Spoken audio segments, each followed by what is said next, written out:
Saya pula ada soalan Oh, nak tanya? Yelah, abang baru je tadi abang cerita pasal Fizan.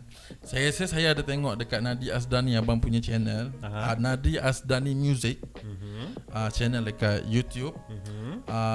Macam saya tengok yang rata-rata penyanyi yang abang ambil ni adalah penyanyi yang okey, saya minta maaf takut abang rasa macam benda ni, takut abang rasa sensitif ke apa semua. Macamnya kebanyakan yang abang ambil tu macam dia tu daripada Sabah. Okey. Mana lagi? Johor, yang jauh-jauh apa semua. Indonesia. Indonesia pun ada, saya tengok lah. Ada. And then kalau kita tengok balik background si penyanyi tu, mereka ni kira macam bukan seseorang yang macam influencer lah, yang memang banyak follower dan sebagainya. Mungkin benda tu akan memberi, kalau seorang penyanyi tu banyak follower, mungkin dia akan memberi benefit kepada komposer untuk compose lagu untuk dia lah. Betul tak abang? Okey, betul. So betul. apakah kata sebenarnya yang abang fikirkan pasal nak buat lagu dekat diorang ni? Okey, bagus soalan awak ni ada juga orang tanya soalan macam ni. Yalah, saya rasa macam tertanya lah juga. Kenapa kan? Okey. Kenapa abang buatkan lagu untuk diorang ni? Pasal abang punya, orang kata, kita punya niat is abang nak cungkil bakat-bakat baru.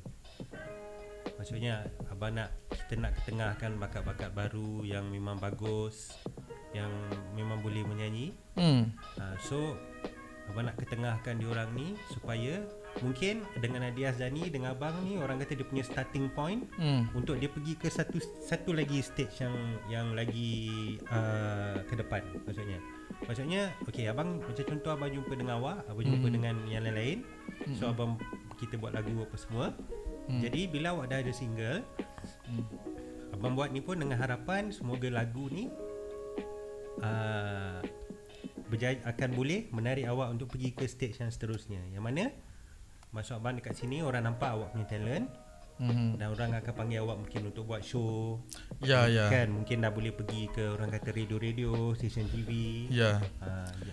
Itulah sebab saya fikir seorang penyanyi yang dah start nak serius, di mana mereka nak buat macam nak ada lagu sendirilah abang Dorang should be, orang kata, kebanyakan penyanyi should be kena ada followers yang banyak, nak kena ada dah start membina dia orang punya self branding. Abang tak terfikir ke macam kalau abang dah ambil dia macam orang yang tak ada self branding dan sebagainya, kalau benda tu akan buat abang rasa, senang cerita bahasa dia, habis modal sajalah. Habis modal saja je lah. Faham. Dia macam ni lah. Abang buat benda ni sebenarnya betul-betul memang kerana minat dan kerana orang kata cinta pada muzik lah, seni. Pasal abang punya background family pun memang orang kata jiwa seni kita ni kuat. Jadi memang betul, kadang-kadang terfikir macam habis modal. Tapi oleh kerana sekarang ni abang tahu yang daripada YouTube pun ramai yang boleh ke depan kan. Maksudnya daripada diorang punya video di YouTube, jadi bila ada stesen TV ke radio yang menonton, ataupun diorang sendiri boleh orang kata offer untuk orang-orang TV radio ni tengok. So diorang mungkin akan dipanggil. Macam contoh macam Fizan, macam Alif. Benda ni dah, kalau macam abang buat ni macam dah terbukti. Kalau nak kata pasal income, sekarang even YouTube pun bayar kita kan. So abang lebih depend income daripada YouTube lah. Kalau untuk sekarang radio ada, tapi tak ni sangat lah, boleh lah. Tapi kalau daripada YouTube ni, orang kata dia lebih proper, dan kita dapat, orang kata, monthly punya bayaran tu kan. Jadi sekarang sebab itulah dia sebenarnya, kalau orang nampak, kalau orang perasan, dia macam related juga. Pasal orang radio nanti dia akan refer pada YouTube kan, dia tengok viewers lah apa semua kan. Kalau macam bab-bab untuk diorang punya followers tu, itu diorang punya part lah. Pasal at the end of the day, diorang yang akan ke depan. Betul. Abang tetap kat studio ni je. Abang kat sini nampak, dengan mic, dengan itu je lah. Jadi sebab tu abang selalu cakap dengan diorang, usaha sungguh-sungguh. Once kita dah start, jangan stop sampai kita berjaya. Jelah. Tak ada apa yang orang kata gagal kalau kita tak berhenti berusaha kan. Betul kan? Ya. So macam tu je lah yang orang kata abang punya part ni macam abang nak exposekan penyanyi baru lah. Yalah. Talent-talent baru kan. Kita bukakan lagi pintu untuk diorang. Pasal tak salah pun kalau kita dapat banyak talent apa semua. Yalah. Kan. Okay, tak apa ya. Yang setakat tu mungkin ada banyak lagi yang misteri kita tak tahu. Ada asyik dia tanya pasal orang. Saya rasa kali ni saya nak take over sikit. Asyik dia asyik cerita pasal orang. Tapi pasal dia tak nak cerita. Okey. Cerita sikit bang. Macam mana abang rasa? Yelah, pasal background abang sikit. Macam mana abang boleh start cerita sikit? Background abang ada cerita dah. Dah ada video abang buat. Yang ke depan ada pertama abang anak kepada Allahyarham Rahim Uthman kan. So sebagai anak kata yang duduk dengan ayah dia, seorang komposer. So bagaimanakah permulaan abang nak, yelah, minat tu benda boleh jadi sama pula. Adakah abang hari-hari tengok dia ke, adakah disuruh ke, macam mana sebenarnya? Dia sebenarnya dia start masa abang duduk dekat JB. Abang duduk dengan abang punya dekat rumah pakcik abang, JB. So masa tu abang punya abang sepupu ni semua diorang ni semua musician yang bagus-bagus tau. Ya. Ada yang menyanyi di klub, ada yang bermain di klub. Zaman tu lah. Zaman tu. Itu kira abang rasa awal tahun 2000 lah. Tahun 2000. Masa tu umur abang dalam 20 lebih, awal 30-an. Oh, awal. Masa tu belum 20. Start menulis lagi lah. Belum. Tapi start masa tu lah abang masih duduk dengan diorang, tengok diorang praktis, diorang cek lagu semua kan. Bukan start daripada kecil. Saya ingat daripada kecil dah tengok benda tu, dah ada minat benda tu. Ada. Tapi pasal masa kecil ni abang sebenarnya nak jadi player bola. Nak main bola. Dah memang dah dapat pun. Dah dapat masa sekolah, ada pergi KL panggil, Selangor panggil selection kan. Tapi arwah ayah abang tak bagi. Dia ni memang orang yang garang dan tegas lah. Garang dan tegas. Banyak kita tak tahu cerita-cerita di sebalik tabir kan pasal Allahyarham Rahim Uthman. Mungkin sebab dia seorang yang mungkin karakter dia bukan jenis yang macam menonjol-nonjol dan sebagainya. Dia ni lebih suka pasal saya rasa abang rasa mungkin masa dengan Jeffrey tu dia dah expose. Jadi masa dia dah terlibat dengan jadi komposer ni, dia lagi suka relax kat belakang lah. Kan? Yalah, no wonder lah. So macam tu lah sedikit. Kalau cerita abang dengan muzik ni, masa abang dekat JB lah, kat situ lah bermulanya belajar buat itu, buat ini kan. Jadi memang orang kata lama kelamaan minat tu timbul. Ada juga halangan dia daripada arwah mak abang kata tak boleh lah, itulah inilah, dia tak kasih kan. Yang ayah suruh pergi buat, yang arwah mak pula tak bagi. Jadi kita pun kan nak ditelan matinya ayah, nak luah matinya bapak. Macam dua-dua sama kan. Tak tahu. Jadi boleh cut.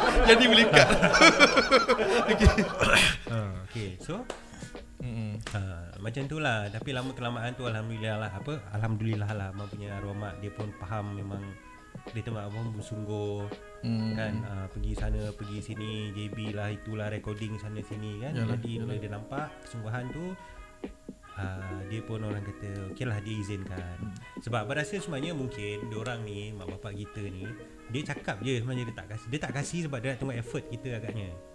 Dia nak tengok kau ni bersungguh ke tak. Kalau kau bersungguh, aku tak kisah aku nak buat. Tapi kalau kau setakat main-main, kau orang kata yo je kan, kejap nak, kejap tak nak, kejap semangat 5 minit, lepas tu besok dah tak nak pula, hangat-hangat teh ayam kan. Tapi macam abang ni pasal abang konsisten, abang buat. Abang buat lah juga. So bila dia tengok effort tu, dia kata okey lah. So start tu pun dia pun okey, dia izinkan. So abang pun kita pun senang hatilah. Yelah, mana-mana ibu pun mesti dia dah tengok anak dia berjaya kan. Yeah. So lagu pertama yang abang tulis masa tu lagu apa bang? Lagu Tiada ni Bukan memang Tiara tak ada ya, lah. Tiada. Tiada. Memang tak ada lah. Tak ada lagu. Memang tak ada lagu. Lagu Tiada. So lagu Tiada ni abang bagi pada Fizan. Kebetulan masa tu Fizan pun dia pun seorang yang kalau Pak Izzuddin jumpa dia memang seorang yang very hard working. Sungguh-sungguh dengan apa yang dia nak buat kan. So abang bagi pada dia. Dan yang rezekinya lagu Tiada ni, video klip lagu tersebut kita dapat sponsor. Jasmine, kalau saya perhati kat sini, kerjasama yang baik ni bukan kata pasal orang tu ni suara sedap bagus, mungkin sebab attitude dengan chemistry yang bagus dengan orang tu, mungkin benda tu boleh jadi kan. Betul. Kalau nak cerita pasal talent, suara unik baik sangat-sangat ni pun rasa macam tak worst kalau kerjasama ataupun kesungguhan nak sudahkan benda tu tak ada. Betul tak bang? Betul. Dia pasal itulah, pasal orang kata abang, macam contoh abang dengan awak, abang dengan Alif kan, kenapa kita boleh orang kata sampai hari ni masih in contact kan? Kita boleh lagi cerita pasal muzik, pasal itu. So pasal apa orang kata, mungkin chemistry yang kita ada kan. Orang kata jangan, bukan dalam bab muzik je, mungkin sebagai manusia sendiri kan. Yalah. Kita selesa dengan orang ni kan. Kita boleh tu, boleh ni pun. Pasal abang punya style macam ni lah. Kalau kita buat macam abang buat lagu, abang bagi pada awak lagu ke apa kan, abang lebih pada tengok Pak Izzuddin, Alif, Fizan ni semua dengan abang, kita semua sama je semuanya. Yalah. Bukan pasal awak penyanyi, saya komposer, awak kena ikut ni, tak. Tapi ada benda kita boleh bincang. Yalah. Kan? Jadi macam mana ya? Mungkin pasal benda-benda macam ni lah orang selesa dengan kita, orang suka bekerjasama dengan kita. Yalah. Kan? Dalam banyak-banyak penyanyi abang yang abang ni yang macam saya masih lagi baru berteman bintang, kira dalam sebulan lebih. Dalam sebulan lebih.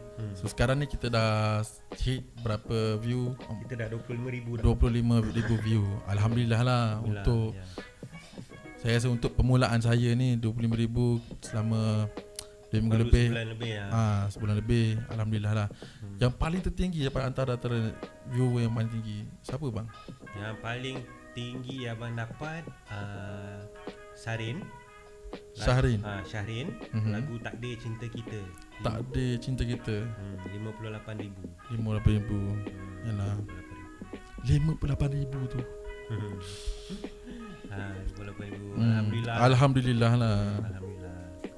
Dan dia pun itulah, macam abang cakap dalam video sebelum ni, dia pun memang ada dapat tawaran, dapat offer semua kan. Tapi cuma mungkin kerana kekangan kerja lah, ada kerja hakiki kan. Dia ada show-show yang terpaksa ditolak apa semua.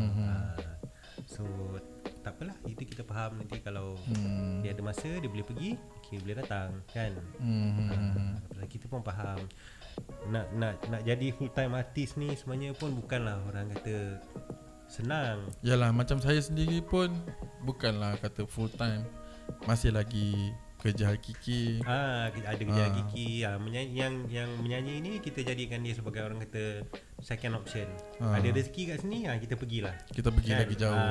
So harap sangatlah penonton-penonton ataupun semua rakan-rakan yang tengok ni boleh bantu kami kan lebih.